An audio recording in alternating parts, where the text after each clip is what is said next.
Apa kabar pemirsa, kita berjumpa lagi dalam Warta Parlemen, informasi aktual seputar parlemen. Bersama saya, Medi Nugroho.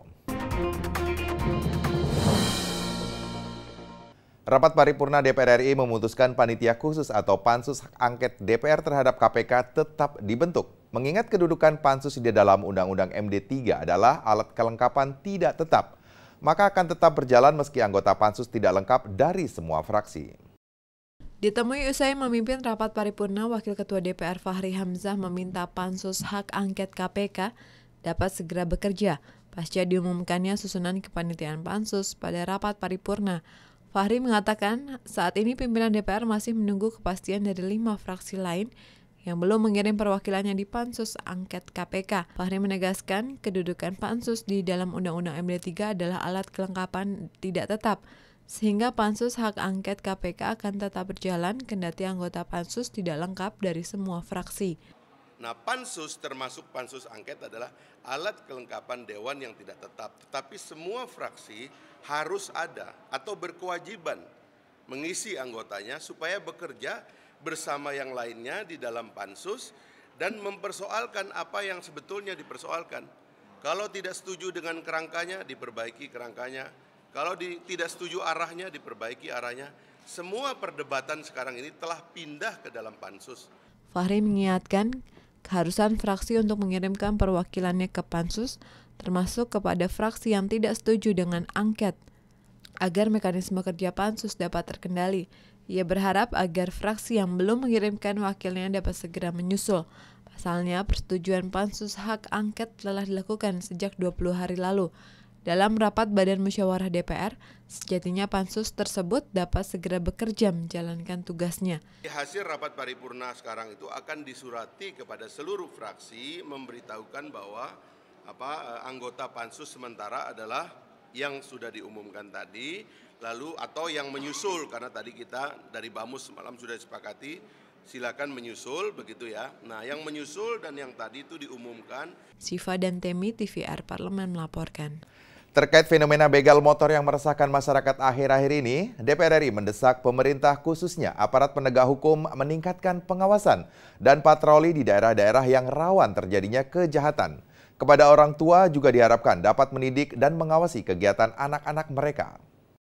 Ditemui di gedung DPR Senayan Jakarta baru-baru ini, anggota Komisi 3 DPR Muhammad Syafi'i mengatakan terjadinya insiden pembegalan motor bagi warga yang tidak bersalah merupakan suatu pelecehan terhadap aparat keamanan. Menurut Syafi'i, kejadian ini selain dapat memperburuk citra aparat kepolisian juga dapat menimbulkan keresahan masyarakat dan memancing tindakan warga untuk main hakim sendiri. Oleh karena itu, Syafi'i mendorong pihak kepolisian untuk meningkatkan operasi di lapangan agar fenomena ini dapat dihentikan. Syafi'i juga menghimbau kepada orang tua untuk mengawasi anak-anaknya agar tidak terlibat kasus kekerasan seperti ini, mengingat banyak pelaku pembegalan yang tergolong masih remaja. Ya tentu mungkin menambah pos-pos jaga di tempat-tempat yang dianggap hari ini banyak terjadi begal motor itu. Yang kedua mungkin meningkatkan patroli. Kemudian yang ketiga mungkin mempercepat proses penanganan kalau ada begal motor yang ketangkap. Yang keempat, ya berkomunikasilah dengan tokoh-tokoh masyarakat, ya para tokoh-tokoh budaya, tokoh-tokoh adat, tokoh-tokoh agama. Anggota Komisi 3 DPR Saiful Bahri Rurai mengatakan kejadian ini adalah fenomena social disorder atau kekacauan tatanan sosial. Menurut Saiful, kasus begal ini merupakan salah satu kasus gunung es, maka bila tidak diatasi dengan cepat, social disorder akan menjadi social disobedience atau ketidaktaatan sosial. Pada akhirnya berujung pada fase perlawanan sosial. Saiful menambahkan yang bertanggung jawab dalam fenomena sosial ini bukan hanya kepolisian, namun juga akibat adanya kegagalan sistem pendidikan, kegagalan sistem kekeluargaan, dan masalah ekonomi, hingga masalah antropologi. Saiful menegaskan negara harus benar-benar hadir dan mengadakan satu upaya terpadu untuk memberantas kasus seperti ini, agar tidak menjadi bibit anarki dan kekacauan sosial di masa depan. Akan menjadi social resisten, perlawanan sosial. Negara harus betul-betul hadir, sistem hukum harus berjalan, dan kita harus bertindak tegas. Kriminalitas itu bibit anarki dan chaos ke depan, berbahaya bagi eksistensi negara ke depan kalau dibiarkan terus-menerus. Septi dan Dodi, TVR Parlemen melaporkan. DPR RI mendukung rencana masuknya Tentara Nasional Indonesia dalam RUU anti-terorisme yang sedang dibahas dan digodok oleh DPR. Pelibatan TNI dalam menangani persoalan terorisme masuk dalam 14 tugas dan kewenangan TNI di luar perang. Wakil Ketua Komisi 1 DPR TB Hasanuddin sepakat dengan usulan perlibatan TNI dalam penanganan terorisme. Dirinya mengharapkan agar Tentara Nasional Indonesia untuk dapat segera dimasukkan dalam draft revisi Undang-Undang Nomor 15 Tahun 2003 tentang pemberantasan tindak pidana korupsi. Kewenangan TNI ini guna terlibat menanggulangi terorisme secara langsung ketika menangani soal pemberantasan terorisme, di mana ada 3 unsur yaitu penegakan hukum, intelijen, dan militer. Menurut TB Hasanuddin, semua ini bergantung pada keputusan politik para penyelenggara negara. Hasanuddin mencontohkan seperti kasus di Marawi, maka militer harus segera menanganinya sesuai amanah undang-undang.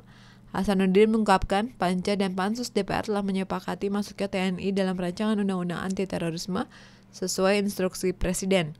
Menurutnya dalam Undang-Undang TNI ada 14 tugas TNI di luar perang, salah satunya yaitu dalam pemberantasan aksi terorisme. Tahap penyelidikan dan penyidikan, tentu TNI memberikan banyak informasi. Nah, pada tahap lebih lanjut, ya saya kira ada dalam hal penindakan, saya kira TNI punya kemampuan. Wakil Ketua Pansus Rancangan Undang-Undang Anti-Terorisme Supyadin Arisaputra mengatakan, pembahasan revisi Undang-Undang Nomor 15 Tahun 2003 tentang pemberantasan tindak pidana terorisme hanya terkendala teknis. Tidak ada perdebatan kontroversial mengenai kewenangan melibatkan TNI di rancangan undang-undang terorisme tersebut. Menurutnya, DPR telah menyetujui TNI untuk ikut dalam menindak teroris dalam tataran yang sesuai dengan pasal yang disusun. Nah, pelibatan TNI itu bisa dalam pencegahan, bisa dalam penindakan, dan bisa dalam rehabilitasi.